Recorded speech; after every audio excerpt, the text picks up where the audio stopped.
Привітання, мой маленький дружа. З тобой на сувязі самый библиотечный кот гародні – Біблік. Я хочу рассказать табе пра містычны свет нашых продкаў. І першы мой аповед будзе прысвечаны зёлкам Буркун і Тоя. Буркун – расліна, што ўваходзіла ў шэраг купальскіх зёлак. Лічылася моцным аберегам, асабліва у спалучэнні з Тояй. Імі можна было пазбавіцца ад заляцанняў нячыстай сілы. На Палесі існуе паданне пра тое, як неяк чорт падкаснуўся да дзяўчыны, якая пасвіла стадак, і стаў гуляць з ёй. Ад гэтага дзяўчына пачала сохнуць і ўжо была блізкая да смерці. Тады бацькі, даведаўшыся прычыну хваробы, уплялі ёй у касу святочныя баркуны і Тою.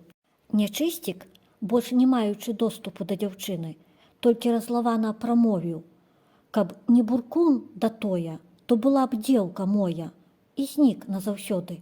Пасвечаныя баркуны і Тою вешалі ў адрынах. Пасвечаным баркуном абкурваліся, калі налятае паганы віхор.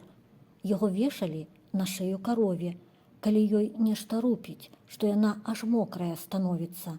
Баркуном сцёбалі па нагах, каб яны не балелі.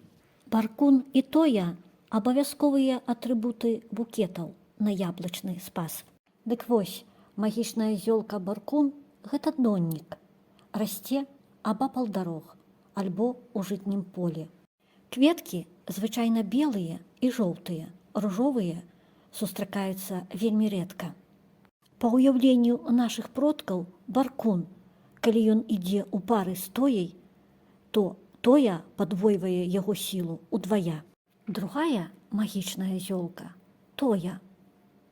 Гэта расліна рагулькі, казельчкі, каялкі, дельфініум, альбо яшчэ назва на рускай мове жывакосць. Тоя расце ў пшанічным полі, цвіце сінімі красачкамі. Ну, а калі ты хочаш прачытаць непасрэдна самі легенды пра Баркун і Тою, то я запрашаю цябе ў бібліятэку і раю кнігу «Свяці, свяці, сонейка». А я, Біблік, дзякую вам за ўвагу і ласкава вас прашу падпісацца на наш канал, ціснуць падабайкі і знайсці нас у інстаграме.